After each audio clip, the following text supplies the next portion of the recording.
today's lecture is to give you some theoretical grounding about what we mean when we talk about imageability, given the fact that you are researching imageability right now in your project. Okay. So, starting off images, actually part of Kevin Leach's research, these are the images that he produced. So he had people to draw on a piece of paper, and then he translated them into these. So this is where the whole idea of 5 elements comes from. In defining imageability, we could say that imageability is the quality of a place that makes it distinct, recognizable, and memorable. A place has high imageability when specific physical elements and their arrangement capture attention, evoke feelings, and create lasting impression. So what we get here is the sense that imageability seems to be concerned about feelings and memories, soft stuff. And this is the rationale for why you might want to actually start to measure these things. Remember, every designers work with plans. We have specific dimensions, we have measurements. Okay, when you're creating a street, you actually draw it at a certain scale, and you have dimensions to it. But what you're trying to create, this imageability, is this kind of abstract thing. So that's what we find from this definition. See, whenever I refer to the Ewing model, there's several of them, right? Because it's research that's been done over several years. So sometimes I'll say Ewing and Clemente, sometimes I'll say Ewing and Handy, sometimes I say Ewing et al., because there's a couple of these models, but they all build up towards the 2013 model, which is the one that you guys are reviewing. It comes up with 8 physical features that are associated with imageability. So now we actually have some things that we can measure. We have the number of people, proportion of historical buildings, number of courtyards and plazas, and so on until we get to 8. Now, Lynch argues that people experience the city in terms of these 5 elements. Okay, they experience it as, I use the word over, something that I learned from when I was reading Henry Lefebvre. It's a French word that means that something is created by many different things. Henry Lefebvre uses it to argue that the city is not created by the capitalists, but it's created by every individual's contribution. By merely existing in the city, you are creating it. That's what that word means. Okay, these 5 elements come together to create the city. You know this from first year, right? Imageability refers to the possibility of a particular place being seen in terms of these 5 elements. Okay, so the argument that Lynch makes is that a city is experienced in terms of the 5 elements, and a city then is imageable if it can be experienced in terms of those 5 elements. So this means it's entirely possible that a city might be lacking in these elements or in some of these elements. So urban design literature provides a layered reading of Kevin Lynch. So when we taught it to you in first year, it was this basic, there are 5 elements, go out there, find the 5 elements. So in today's lecture, what we'll do is we'll try to unpack them as 3 parts. The first part is about composition of space. The second part is about spatial cognition. Now, do any of you have cognition? Do any of you have data there? Then you can Google what cognition is. What is cognition? Has anyone ever said to you, you know your lecturer has such strong cognitive abilities? No one.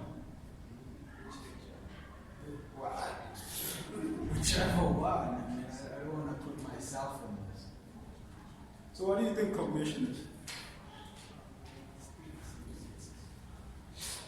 Mental actual process of acquiring knowledge and understanding through thought, experience, and the senses.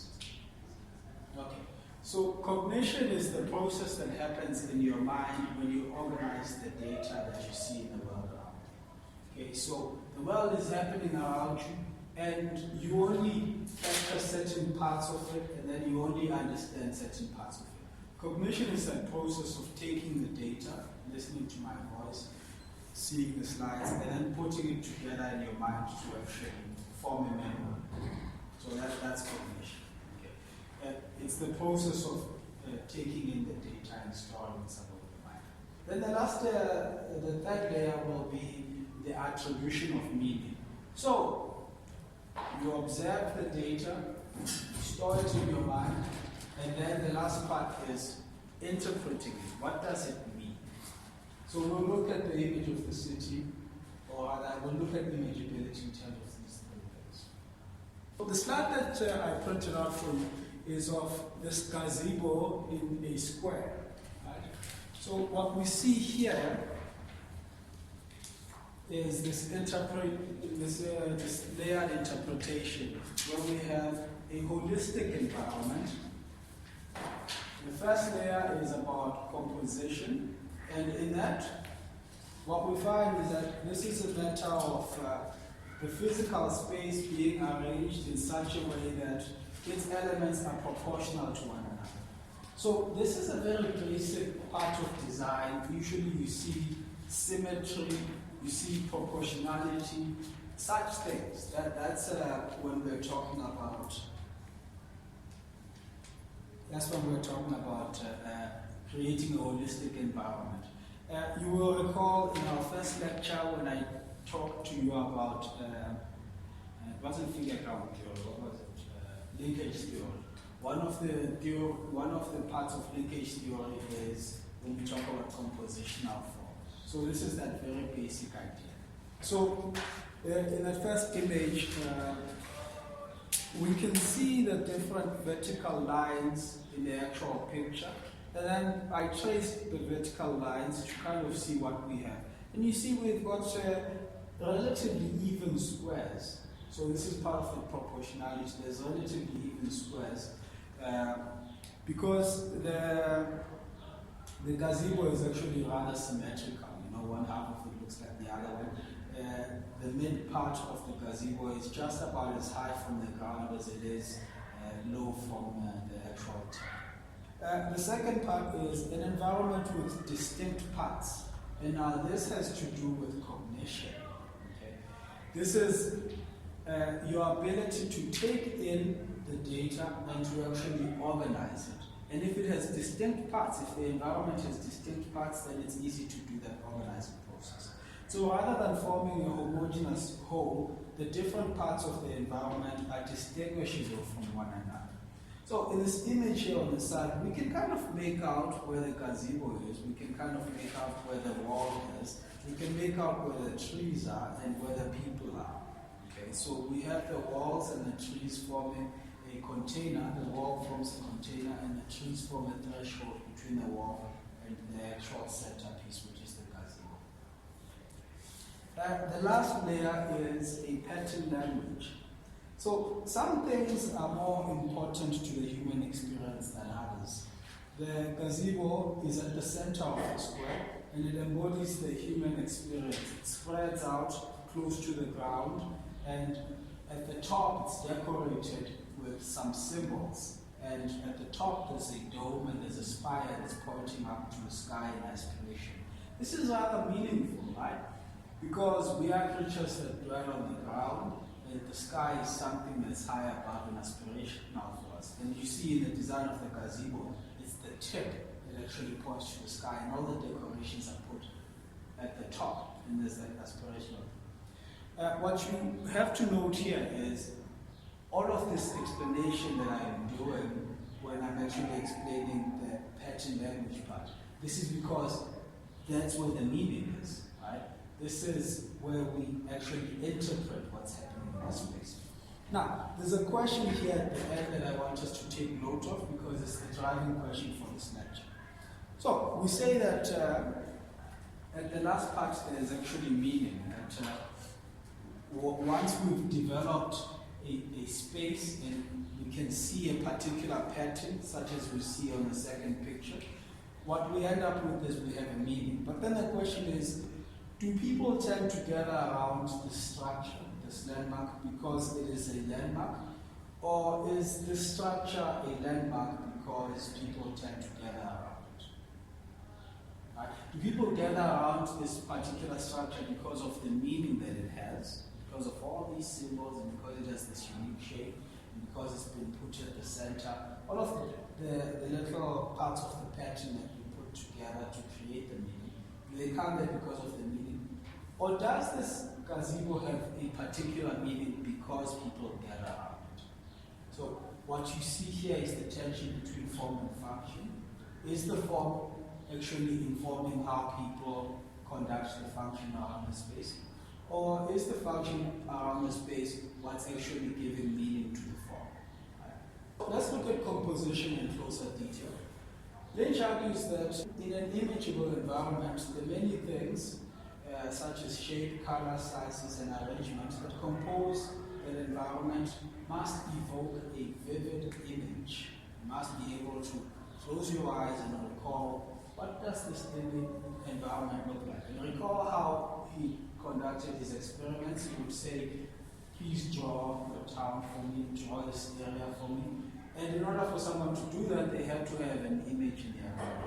Okay, so Imageability argues that the imageability of these spaces is the result of their having a sense of place, what he describes as an unforgettable total impression. Now, what I want us to note here is the fact that both these theorists are talking about memory and forgetting, vivid image in your mind, okay? So it's about it being unforgettable. And then the second thing that they have in common is that it's about the total, it's about a holistic image, right? So creating an unforgettable total impression. So that's the first layer of imageability, where we're talking about the holistic image, right? But what we find is that this description from Imageability is relatively vague. If you read the passage, what he talks about the space having a sense of place. Again, sense is vague. He talks about life in the space. He talks about the climate, the atmosphere of the space. These are the little things that you can measure. Imageability, then, for Imageability is a measure of how memorable a place is and the creation and recollection of memories. And it's not linked to any one particular thing. Right? Again, it's holistic, it's a total impression. Now this brings us to a question, as people who've been studying urban design for 3 years, we're like, but what about landmarks? When we learned this theory for the first time, we thought landmarks were the most important, maybe nodes. Certainly landmarks seem like they were important, especially in terms of orientation and remembering where you are. But if we look at these two definitions, it would seem that it's about the whole, not so much about one particular thing. So one of the things that I'm interested in my research is, to what extent do the sizes of buildings actually feature in this model? So if you recall from your research that you're doing right now, we don't actually measure the size of the buildings. So we can't actually say if people would walk more in a particular structure, if people would find the structure to be more imageable if we had a very large building. So then the next layer is about cognition. Remember what cognition is? Once you've seen something, it's about organizing it in your mind. An environment with distinct parts.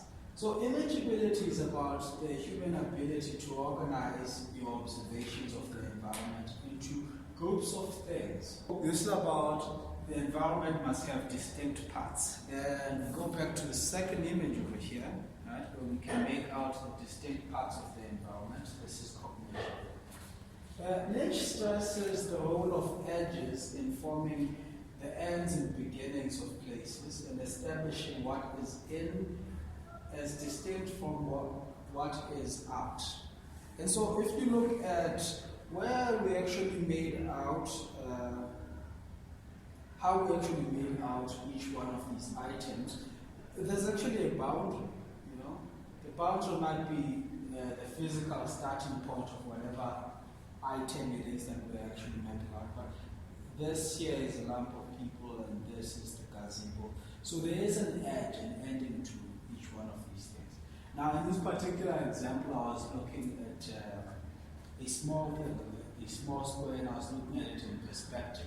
But you know that if you looked at something in plan, you would see something similar as well. You'd see the end of the building, and after the end of the building, you might see a garden. So there's this concept of thresholds, and thresholds are actually soft edges. Okay. So the emphasis that Kevin Lynch makes is on the role that edges play in creating the ends of places. And by creating the ends of places, making those places distinct entities that are separate from other things. Okay. The example that I like to use when I teach students about this making of distinctions is when we talk about legibility in handwriting. Legibility requires that each element that you write, each letter that you write it as a distinct letter. If you combine letters, as we do in cursive, it's a lot harder to actually read things. Okay, so you see how the solids, which are the letters, and the voids, the way that you use them in your writing helps you to make your writing more legible. But what's also important while we're thinking about the notion of writing is how, if you were to write one letter in one paragraph, so you write your I in one paragraph, and then you write K in another paragraph, that would be tedious reading. While they have to be separated, at the same time, they have to be experienced as a whole. So this takes us back to our first layer, which was about composition. The paragraph is composed, okay? But while it's composed, it's also legible. It is made up of distinct parts. And this is the same thing for the environment. So in cognitive terms, the many items that constitute the urban environment have to form a pattern. Right? What is a pattern? Or a repetition of things. Okay. Now what I like about that definition is, so a pattern is not a thing.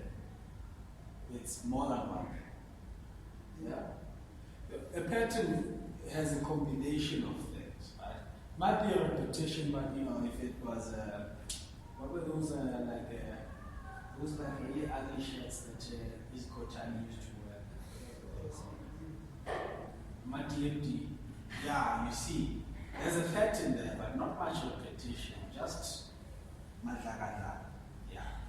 Okay, so a pattern is a combination of different things. So this brings these principles together, or these two layers that we were talking about together, where in the first one we said that it has to be holistic. So it can't be one thing, it has to be holistic, but then at the same time it has to be legible. A pattern, you recognize it, okay? You recognize it as a distinct thing. So we say that the distinct parts have to actually form patterns. Here are some patterns that we are used to as urban planners. Over there we've got some blocks, and we've got streets going around the blocks, and this is forming a pattern. Okay, this is forming urban fabric. Okay, each one of those blocks could be neighborhoods. Okay, but now we're moving forward. When I say each one of these could be neighborhoods, we're moving forward to meaning, to saying what does the pattern mean. But in fact, what we see is there's a pattern. And I think to understand about the patterns, as discussed by Christopher Alexander in a pattern, what's it called? A pattern language. The thing to understand about the patterns is they're kind of like rules about how to make good cities. Okay? But they're not hard rules in that they don't come down from a particular person who just decided this is how it goes. It's similar to language rules. Okay? So if you think about your home language, the one that you just learn from talking, listening to your parents talk, and then slowly you learn how to talk. It's not hard enforcement rules, but it's slowly evolving rules. You and your friends also develop the language, but it still has rules. You don't just like talk any other way, even though you actually can put slang in there and slowly evolve it. So what we see is in the Adam fabric, there are also rules, and they've evolved over time. So the first one we talked about was about the blocks. The blocks are something that emerges necessarily because humans move, right? We don't stand still, so we couldn't just develop in a cluster. What happens is that we start to have some channels for movement and then some channels that are sedentary. Here's another rule. This image is taken from a book that was written in the global north, and so their sunlight is on the south side, so for us it would be inverted, it would be the other way around. But here's a rule. This is not public space, this is outdoor space, and then this is the house. If you put your outdoor space on the south side of your house, remember it's inverted for us. If you put your outdoor space on the south side of your house, will it be warmer or colder? It will be colder because your house will cast a shadow on it. So this is a rule that you develop naturally. If you want to be warm in your garden, you want your garden to actually not have a shadow cast by the house. This is a pattern. Right? We'll see this pattern repeated over and over again whenever we see houses that have gardens. They'll just keep doing this. It's a natural thing. But it's a rule. Right? Each one of these houses, their porches, their patios, where they sit with their friends, that might be where the sun is. Okay. If you recall back to when we were discussing figure ground, if this is where you want to gather with your friends and have your functions, this is likely to be the back of your house. Right? Because this would be the more public part of the house. So we've got a little contradiction between two patterns here. Okay? If you think in terms of the figure ground where we say private spaces must face towards the back of the building and public spaces must face. So we've got the sunlight principle here, or the sunlight pattern, but then we also have the figure ground public-private pattern, and they don't quite match. And we see this. We saw this conflict a lot in the 1920s, 1930s, like in Le Corbusier's designs, where he wanted to maximize access to sunlight, right? And he would have these freestanding buildings, and we'd have lost space around the freestanding buildings because they are totally violating figure ground and focusing entirely on maximizing sunlight. So the idea then here is that these rules, sometimes they actually don't match. The patterns sometimes don't match. So an avid designer's job is to pick out the patterns that work best. Yeah.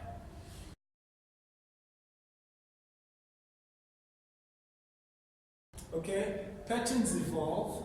So here Alexander is saying transform from the complete perimeter block and have the permeable perimeter block. What I want you to see here, remember that we said that a pattern is made up of different things. So the things that we are most aware of is, when we look at this as avid designers, is there's a solids and then there's voids. That's pretty clear for us to see. So what we see now in the recommendation that Alexander is making is that in that first one, we actually have only one type of void. Okay? In the other one, we have two types of voids. Now that I've said that to you, what two types do you see that you don't? So what do you see in the second image that you don't see in the first one? This is a test about eyesight. I'm singling out some people who I think should wear glasses.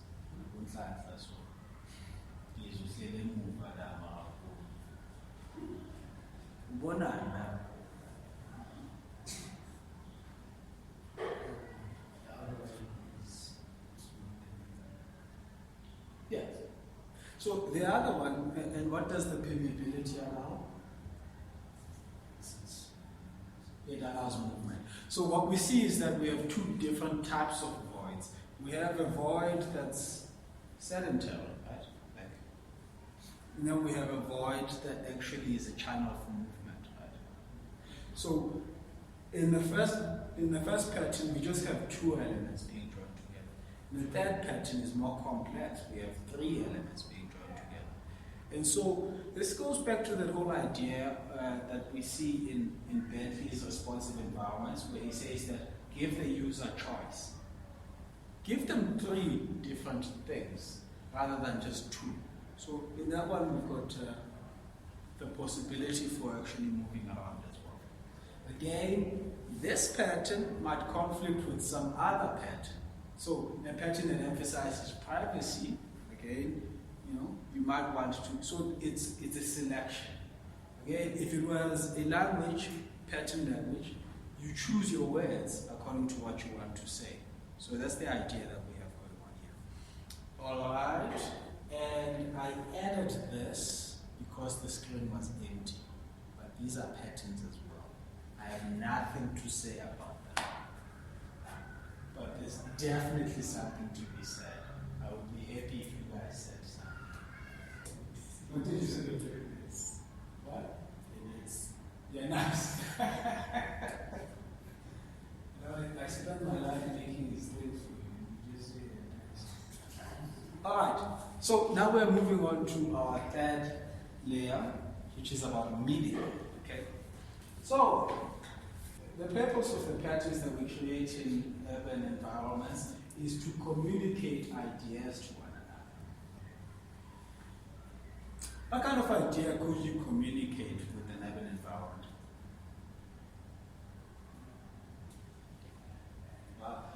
Me, as a proud capitalist, the most important idea to convey would be who owns what?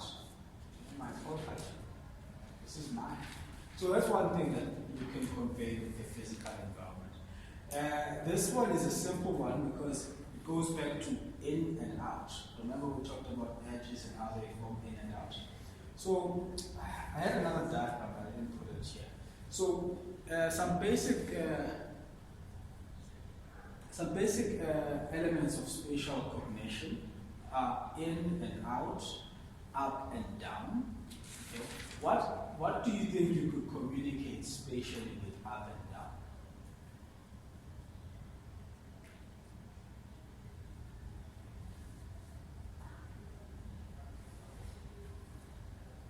Yes, Buddhism. That building plans will tell you the kind of area you move into, whether it's the CBD or residential area. Okay, so if the buildings go up, you mean the height of the buildings go up? Yeah. That's communicate the type of area you're going into. So it would tell you about what about the area? Like density? Yeah, sure. Yeah. You would be able to tell like the density from it. But you see, with that, it wouldn't be so much a matter of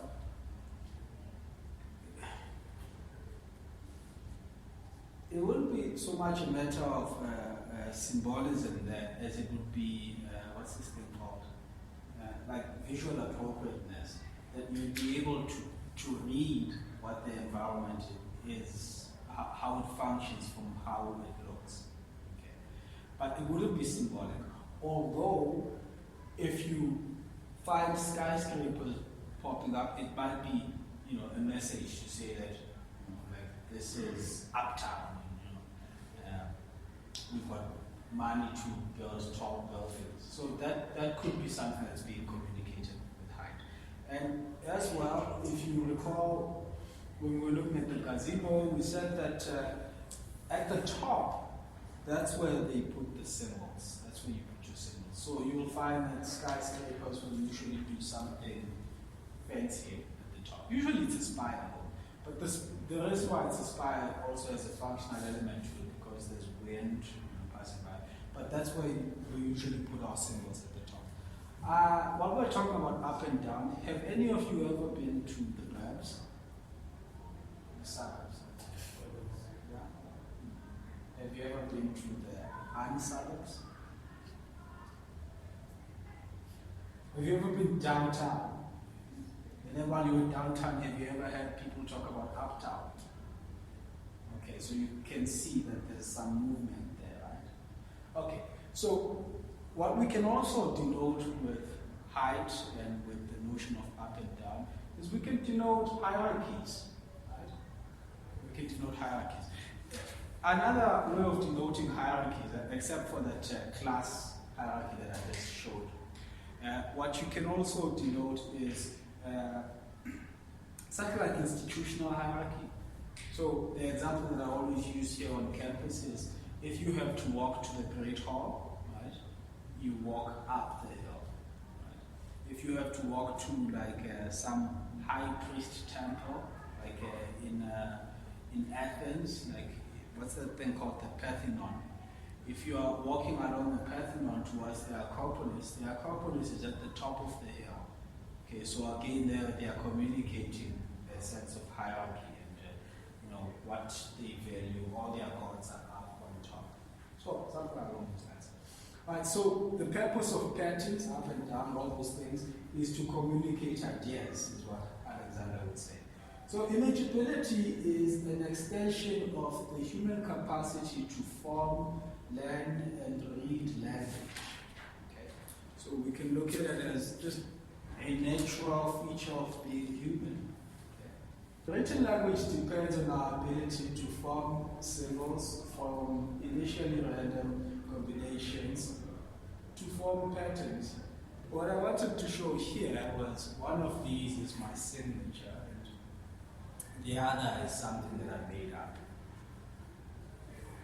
You can tell that if I don't say which one is a signature, it's all just. But, well, yeah, because I said, no, I was wrong. No, I didn't say that. That's not my signature. Okay, but you can see that, right? That a pattern might not have meaning. The other thing that we see is humans have this ability to always find patterns, right? And to always find meaningful patterns. Right? So even when things are actually not what they are, that's a church, but what does it look like? What did you say? It looks like a church. How disrespectful. It's not. My gosh. All right, well. What does it look like to you? A chicken. A chicken, like a baby chicken. What the hell is happening in this class? Well, it would seem to me that, okay, so that's how your cognition works, right? This one I'm not sure if you can see as clearly. That's a seatbelt thing, but what do you see when you look at that? It's supposed to look like a face that it's got its mouth open with the tongue out. Right? So that's just how our brains work. We find patterns and we always look for meaningful patterns. Okay, so these combinations form patterns, and language depends on our ability to remember and recognize these patterns. So if you had never seen a chick before, or a chicken, would you, like if you've never seen a bird before, you wouldn't have thought that looked like a bird. You might have said it looks like a face, like a weird face, but not a bird. But because that's the pattern that you already remember, that's the one that you assign this to. Okay. If you had no concept of signatures, those things there, that example wouldn't make any sense. It would just be scratches on paper, and that's it. Throw it away. So patterns can have a meaning that is inferred or a meaning that is conferred. So there you go.